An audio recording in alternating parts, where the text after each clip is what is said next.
pakai nasab modalnya, pakai apa.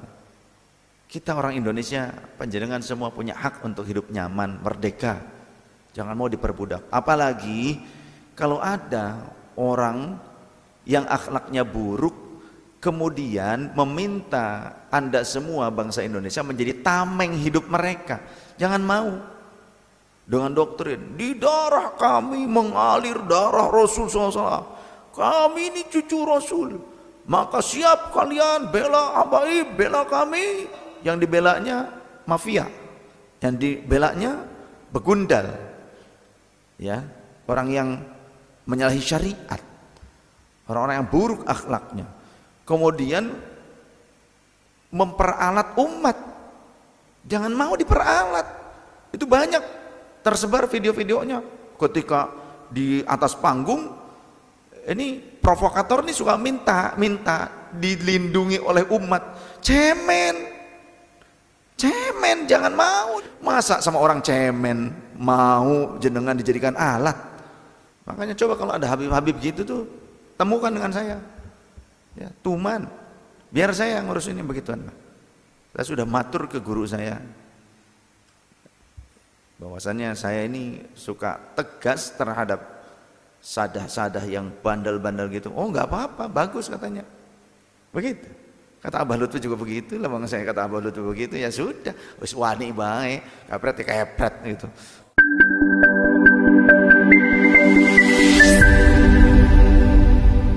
Assalamualaikum warahmatullahi wabarakatuh. Hamdan syukranillah amma ba'd. Sahabat manusia plural yang saya hormati dan saya banggakan, ini harus saya sebarkan ya, biar menjadi pemahaman kepada umat tentang siapa Habib dan siapa yang mesti kita ikuti sama-sama. Ini Sayyid Saif Alwi kembali kemudian menggemparkan. Beliau membongkar upaya doktrinisasi, apalagi sampai ada keluar kalimat Habib yang bodoh satu itu lebih mulia daripada 70 kiai yang alim. Itu kan upaya doktrinisasi. Ini beliau jelaskan, beliau terangkan, banyak Habib yang bodoh, banyak Habib yang bahkan sesat. Jadi ini juga nanti kita akan pahami ya, dalam konteks menafsirkan ayat Al-Quran. Peninggalan Nabi itu ada dua. Yang pertama adalah Al-Quran, yang kedua wa itrati ahla baiti. Nah kan itu ya. Nah ini bakal jelas kita kalau mendengarkan ini penjelasannya, ini nyambung loh. Masa iya Ahlul Bait Nabi meskipun sesat ya mesti kita ikuti. Tapi yang jelas masalah Dzurriyyah dan Ahlul Bait juga ini mesti kita bedah sama-sama. Oke lah, tanpa panjang lebar kita dengarkan sama-sama ya keterangan beliau. Walaupun Ahlul Bait Nabi kalau nggak belajar ke ulama ya bodoh jadinya.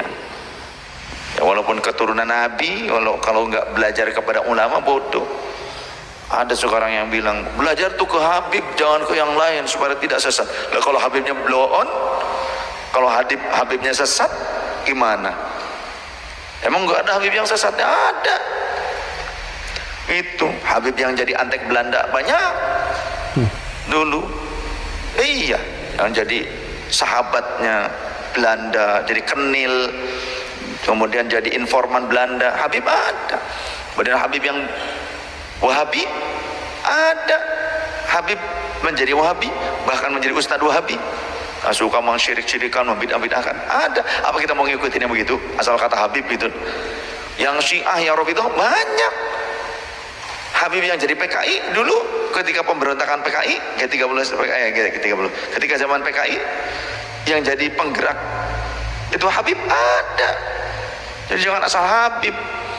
Awas, hati-hati ini doktrin ya, awas. Ada orang yang berdoktrin kalau ngaji itu ke Habib supaya tidak sesat katanya. Nah kalau Habibnya sesat gimana? Ini banyak sekarang doktrin yang supaya umat masyarakat Indonesia ini menjauhi para ulama, para kiai yang jelas mereka sanad ilmunya, kemampuannya, kealimannya. Bahkan di antara para kiai, para ulama itu juga mereka keturunan Rasul, Dzurriyyah Rasul juga. Dari jalur laki-laki ataupun yang perempuan juga ada semuanya di Indonesia. Cuma mereka nggak melabelkan diri Habib, menutup-nutup. Kebanyakan mereka masih menutupi nasab-nasab mereka dengan ketawaduan. Mereka cuma menonjolkan keilmuan, kealiman. Nah, ini yang cuma modal nasab ini sekarang banyak keluar-keluar nih, mendoktrin umat dengan doktrin overdosis, kadang dengan doktrin cerita-cerita fiksi yang overdosis. Contoh, mengatakan bahwa Al-Imam Al-Faqih Muqaddam itu derajatnya lebih dari Syekh Abdul Qadir, dan Al-Imam Al-Faqih Muqaddam berkata, ya boleh saat ini di dunia Syekh Abdul Qadir itu masyhur, tapi lihat nanti di akhirat, maka akulah yang lebih masyhur, bahkan aku ini mencapai derajat mujtahid mutlak.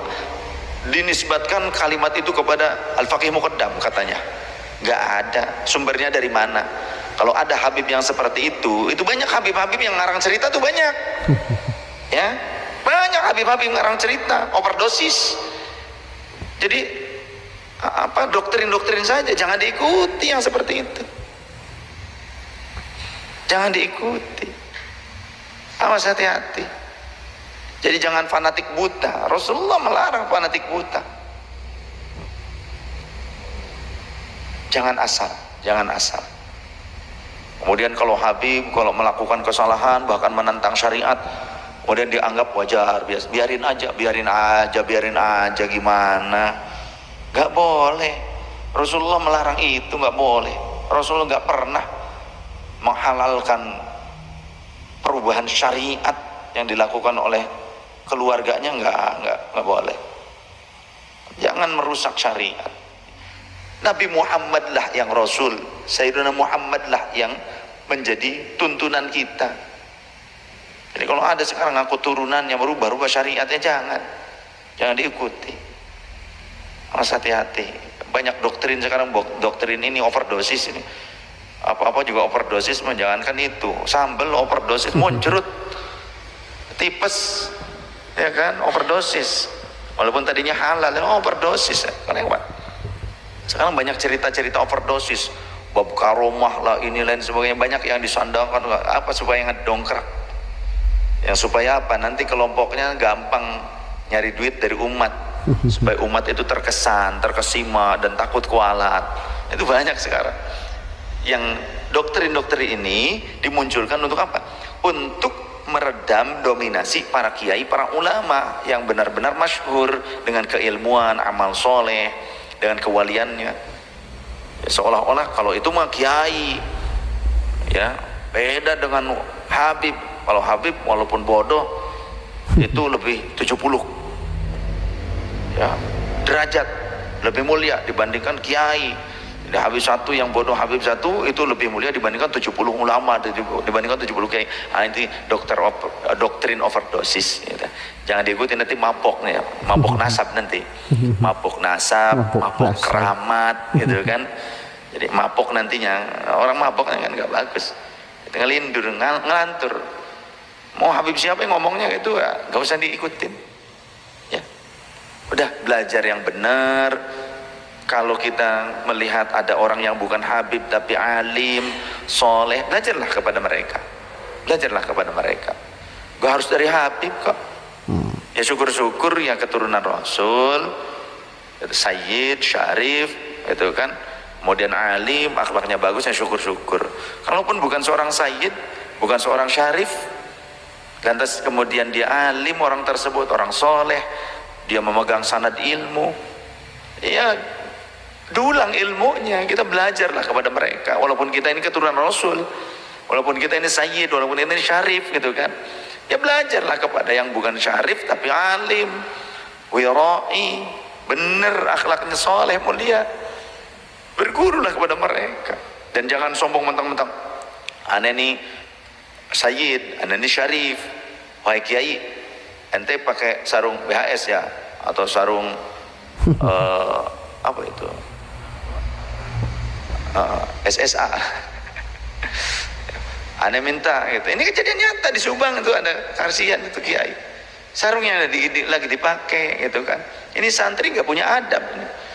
Kata kiainya, katanya jangan yang ini, yang di rumah saja. yang di rumah masih baru, nggak mau itu aja karena mungkin coraknya bagus. Dilepas, dipaksa. 2 kali kejadiannya seperti itu. Anaknya sama. Coba kalau mondok di saya, tak tempeleng tuh anak. Saya panggil bapaknya, ini didikan kamu. Kamu mau nitipkan di sini supaya saya didik bener apa mau jadi sok-sokan jadi mafia? Bocah ingusan sudah diajarkan jadi mafia. Ternyata bapaknya begitu, karena sebelum saya datang itu bapaknya tuh ada. Kata kiai, ketika panitia ada yang telepon ke kiai, Sayyid sudah sampai ke Arhanud di Subang itu kan, dekat Arhanud kan. Itu bapaknya kabur langsung pamit, nggak berani ketemu saya. Makanya coba kalau ada Habib-Habib gitu tuh, temukan dengan saya. Ya, Tuman, biar saya ngurus ini begituan. Saya sudah matur ke guru saya, bahwasannya saya ini suka tegas terhadap sadah-sadah yang bandel-bandel gitu. Oh nggak apa-apa, bagus katanya. Begitu. Kata Abah Lutfi juga begitu lah, bang saya kata Abah Lutfi begitu, ya sudah, wis wani bae, kapret kepret gitu. Ya, itu saya itu urusannya. Makanya banyak mereka itu akhirnya memfitnah di belakang. Nggak berani tatap wajah langsung dengan saya gitu kan. Berani di belakang. Ya main bokong beraninya dari dulu. Itu banyak itu saksi-saksi yang sudah sepuh-sepuh yang berada di lingkungan-lingkungan Hadrami gitu, mereka beraninya bokongan belakangan. Kalau di depan memang kerat kalau ada yang berani itu. Harus berani. Ya, yang begitu-begitu cuma bawa nasab tapi malah mencoreng nama Rasulullah. Saya nggak rela, nggak ridho nama baik keluarga Rasulullah itu tercoleng oleh orang-orang seperti itu. Gak apa-apa. Jenengan menasehati, menegakkan hukum, nggak apa-apa, ini negara hukum. Jangan seenaknya. Negara ini bukan negara mbah moyang dia. Negara ini negara yang berdaulat. Oh, jangan sampai ada perbudakan model baru, memakai dalil perbudakan perbudakan spiritual gitu istilahnya gitu kan. Pakai nasab modalnya pakai apa. Kita orang Indonesia, panjenengan semua punya hak untuk hidup nyaman, merdeka. Jangan mau diperbudak. Apalagi kalau ada orang yang akhlaknya buruk kemudian meminta Anda semua bangsa Indonesia menjadi tameng hidup mereka. Jangan mau. Dengan doktrin, di darah kami mengalir darah Rasul SAW, kami ini cucu Rasul, maka siap kalian bela Habaib, bela kami. Siap kalian angkat senjata untuk Habaib.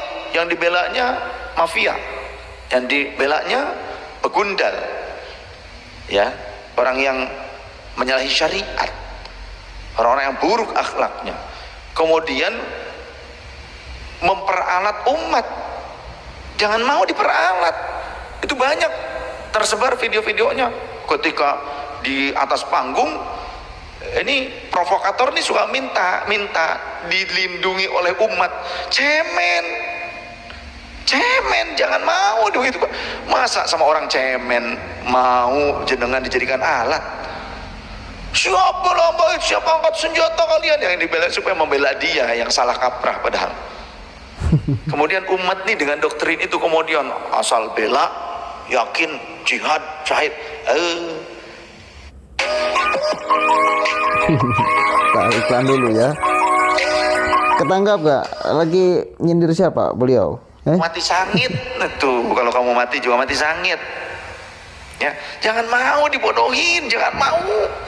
Kalian diperalat oleh orang-orang yang mengaku sepihak sebagai seorang keturunan Rasul. Kita juga nggak tahu itu kan. Dan akhlaknya buruk, pergerakannya juga buruk, memprovokasi dan lain sebagainya, akhlaknya buruk. Kemudian Anda mau menjadi tameng hidup gitu, mau diperalat. Itu namanya zombie. Kalau Anda mau itu zombie. Jangan mau diperalat oleh orang-orang yang begundal seperti ini, ya, preman bersorban, preman jualan nasab. Jangan mau.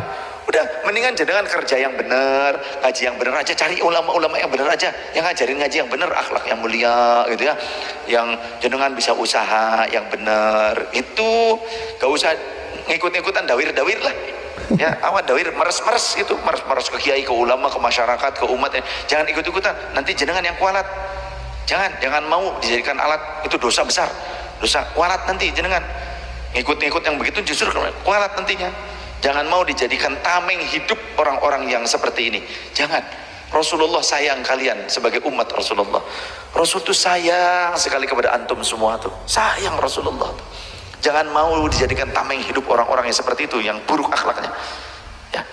Sudah ngaji aja yang benar, perbaiki pribadi kita, keluarga kita, lingkungan kita, masyarakat kita, ya, kerja yang benar, usaha yang udahlah ya, cukup saya kira. Ini loh, nggak jauh beda seperti kalimat khilafah ya menjadi buruk bila yang mengklaim kalimat itu adalah orang-orang buruk. Orang-orang HTI kan yang membawa nama khilafah, citra khilafah ini menjadi buruk. Sehingga ini ada sejarahnya khilafah, khalifah ada. Abu Bakar, Umar, Utsman, Ali, ada sejarahnya. Kita tahu, mengenal, belajar kok kita sejarahnya. Cuma ketika sekarang dibawa, diklaim dan akan diwujudkan, ingin diwujudkan, berupaya diwujudkan oleh orang-orang HTI, maka ini menjadi buruk. Kenapa? Karena cara untuk mewujudkannya ini salah kaprah, menyesatkan. Gitu loh, mengatasnamakan khilafah. Akhirnya nama khilafahnya yang menjadi apa? Buruk. Padahal khilafah nggak salah apa-apa. Tapi karena dibawa oleh mereka, akhirnya orang menjadi apa namanya? Nggak respect banget ketika ada sekelompok orang yang mengkampanyekan ingin menegakkan khilafah karena sudah diselewengkan. Akhirnya menjadi buruklah nama khilafahnya. Sama seperti ini. Habib. Akhirnya ketika ada 1, 2, 3 orang, 4, 5 orang Habib yang selalu muncul ke permukaan, yang kemudian dia berakhlak buruk, bersifat jelek, maka pada akhirnya nama Habibnya ini yang akan buruk. Karena mereka-mereka yang suka tampil ini yang buruk-buruk. Ya. Ada Habib yang adem yang suka tampil, misal Habib Maulana Habib Lutfi, ada. Cuma beliau itu nggak main medsos. Dalam 1 bulan berapa kali ceramah beliau. Beda dengan mereka-mereka, kemana-mana, main media sosial. Akhlaknya buruk, kemudian ditularkan kepada masyarakat. Bicaranya kasar, segala macam. Akhirnya apa yang terjadi? Terdoktrin di pikiran, oh ini cerminan Habib kayak gini, kayak gini. Akhirnya apa yang terjadi? Nama Habibnya yang buruk. Makanya memang saya sepakat bila ada Habib-Habib yang buruk, ini harus ditegur. Habib sepuh harus menegur Habib muda kalau Habib mudanya kurang ajar. Nggak boleh nama Habib lalu menjadi citranya buruk gara-gara oknum-oknum yang tidak betul di dalam hidupnya. Itu loh. Dan lah banyak tadi yang kemudian kita bisa ambil ya ilmunya dari Sayyid Saif Alwi, khususnya penegasan kita sebagai hamba Allah, sebagai insan mulia yang tidak boleh, jangan mau diperbudak, dan gak mutlak setiap Habib mesti kita ikuti. Wa itroti ahla baiti, ini mesti tepat. Dzurriyyah Nabi bukan ahlul bait Nabi. Ya, begitu. Karena sangat akan keliru sekali bila menafsirkan ayat itu sebagai dzurriyyah Nabi, ahla baiti. Udahlah, sepakati aja. Ahlul bait itu selesai di terakhir Hasan dan Husain. Ya, mudah-mudahan bermanfaatnya. Assalamualaikum warahmatullahi wabarakatuh.